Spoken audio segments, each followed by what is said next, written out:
ایک حسین اظہار۔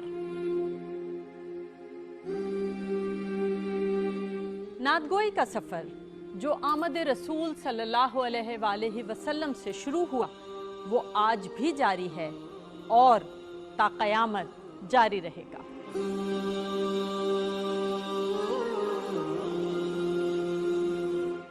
نعتگوئی کا سفر عہد بعہد ربیع الاول کا خصوصی پروگرام۔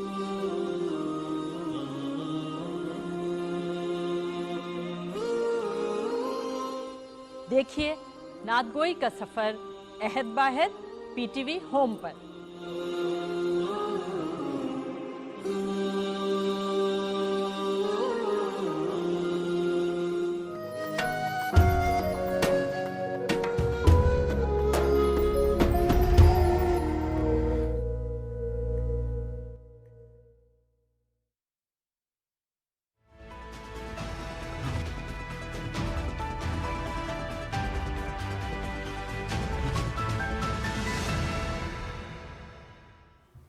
ویلکم بیک ناظرین۔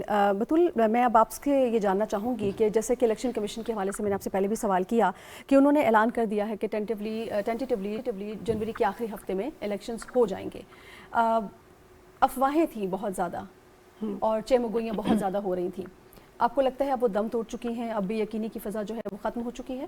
میرا خیال ہے ایک حد تک، کیونکہ جب یہ نگراں سیٹ اپ آیا تھا تو اس وقت بھی ہم اس پہ لکھ بھی رہے تھے اور یہ بڑا سوال تھا بڑے اخبارات کے ایڈیٹوریلز میں کہ اتنی اچھی ٹیکنوکریٹک سیٹ اپ تھوڑی دیر کے لیے کیوں آئے گا، ایگزیکٹلی اتنی اچھی ٹیم تھوڑی دیر کے لیے کیوں آئے گی۔ تو جو آرگیومنٹ تھا وہ صرف یہی تھا کہ اگر اس فائنانس منسٹر کو لے کے آ رہے ہیں یا اس کو انٹیریئر منسٹر بنا رہے ہیں یا یہ انفارمیشن منسٹر آ رہا ہے تو یہ تو بڑے لرنڈ لوگ ہیں، اس کا مطلب ہے کہ یہ جو سیٹ اپ ہے یہ زیادہ دیر تک آ رہا ہے کیونکہ یہ کام کرنے والے لوگ ہیں، یہ ایک امپریشن تھا۔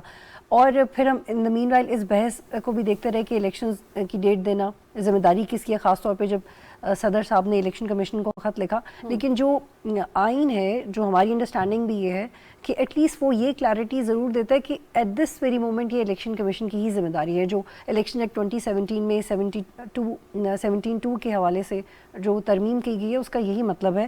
اب صدر اس کے انڈیویجولی کوئی اقدامات کرتے رہیں تو وہ اور بات ہے۔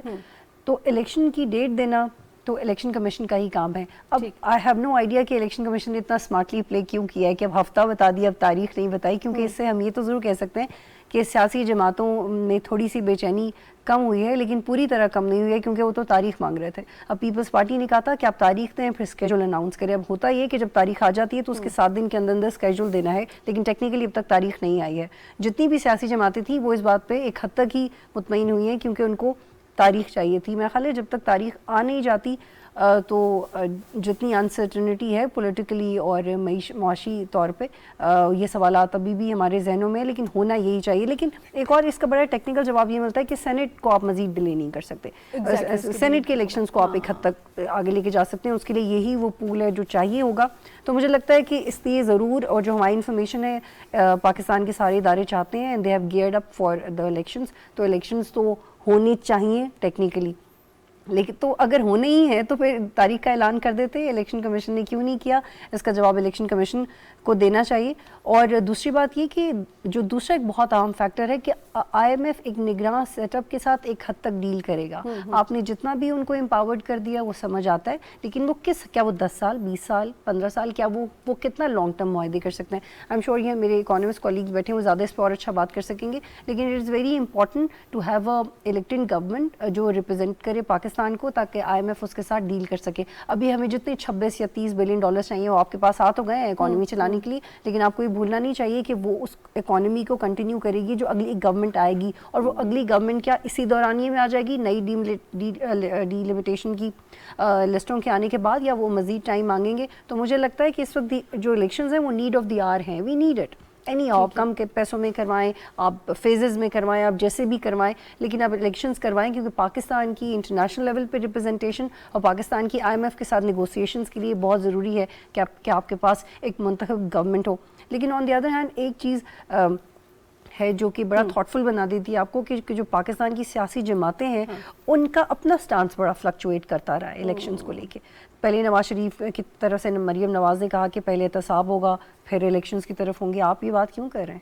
آپ کو یہ ریئلائز ہونا چاہیے کہ الیکشنز ضروری ہیں. پھر ایک دفعہ آصف علی زرداری صاحب نے کہہ دیا کہ جب میں چاہوں گا تب الیکشنز ہوں گے. اب وہ سارے اس بات پہ پریشان ہے کہ الیکشن کمیشن ڈیٹ کیوں نہیں دے رہا. تو I hope you are trying to get what I am trying to say. تو یہ جو انسرٹنٹی ہے یہ سیاسی جماعتوں کی وجہ سے. ٹھیک ہے, اور یہ تب تک رہے گی جب تک الیکشن ہو نہیں جاتے. بالکل ٹھیک. اچھا حمزہ, کیونکہ آپ ملکی معاملات میں بڑی گہری نظر رکھتے ہیں, اگر کچھ ایڈ کرنا چاہیں, جس طرح سے بطول نے کہا, وزیر اعظم سے بارہا یہ سوال وہاں ہوئے اور انہوں نے بالکل کہا کہ ہم جو ہے وہ الیکشن کے لیے جب بھی ہماری ضرورت ہوگی ہم معاونت, ہمارا تو کام معاونت کرنا ہے نا, تو جب الیکشن کا اعلان ہو گیا تو معاونت کی ضرورت ہوگی ہم کریں گے, ہمارا تو کام ہے نگراں حکومت کا.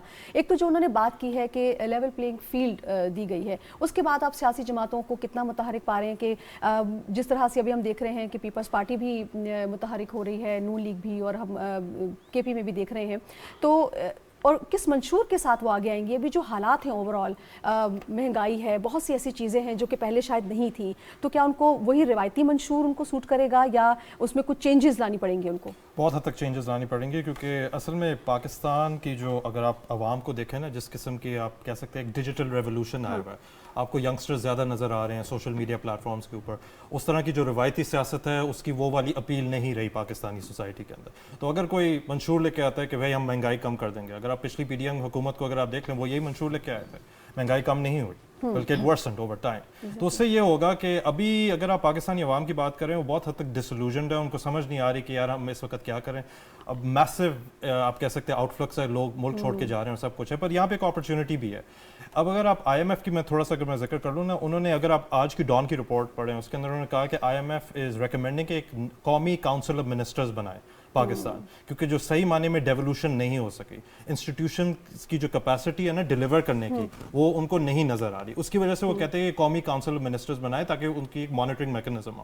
اب دیکھا جائے تو یہ تو ایک آئی ایم ایف کا پرسپیکٹو ہے. آئی ایم ایف کا پرسپیکٹو تو وہ اگر آپ کو واشنگٹن سے نظر آئے, نیو یارک سے نظر آئے گا, وہ آپ کو کافی حد تک سوٹ نہیں کرے گا. پر جب آپ بات کریں الیکشنز کی, سیاست دانوں کو یہ دیکھنا ہے کہ اگر آپ بیان بازی سے ہٹ کے اگر آپ لوکل لیول کے اوپر جائیں, کس قسم کے مسائل آپ کو نظر آ رہے ہیں. آپ انفلیشن کی بات کریں, سوشو اکنامک ایشوز بھی ہیں. اگر آپ دیکھیں کہ مطلب بچیوں کے ساتھ کیا ہو رہا ہے, بہت سارے اور مسئلے مسائل ہیں جو آپ کو دیکھنے کی بہت حد تک ضرورت ہے. اور کس قسم کا آپ منشور لے کے آئیں گے کہ وہ اپیل کرے گا پاکستانی ووٹر کو, کہیں گے یار ہمیں اس ملک کے اندر ابھی بھی ہوپ ہے. یہ تو set up caretaker set up ہے. Onus is on the political parties کہ وہ ایک ایسا انوویٹو چیز لے کے آئیں. اب جس طرح تبدیلی کا ایک نعرہ تھا, وہ نعرہ تو بہت اچھا تھا, تبدیلی آئی نہیں وہ اور بات ہے, بٹ نعرہ بہت زیادہ اچھا تھا. اس کی ایک اپیل تھی کہ اسٹیٹس کو چینج کرنا. اسٹیٹس کو کے مطابق اگر پارٹیز چلیں گی تو پھر وہی مطلب آپ کو پھر اسٹیٹس کو کی پالیٹکس ہی نظر آئے گی, کچھ زیادہ چینج نہیں ہوگا. تو میرے خیال سے یہ جو صدر صاحب نے بات کی ہے کہ ہر کسی کو لیول پلینگ فیلڈ ملے گی, لیول پلینگ فیلڈ تو آپ کو وزیر اعظم کو نے بات کی ہے کہ لیول پلینگ فیلڈ ملے گی.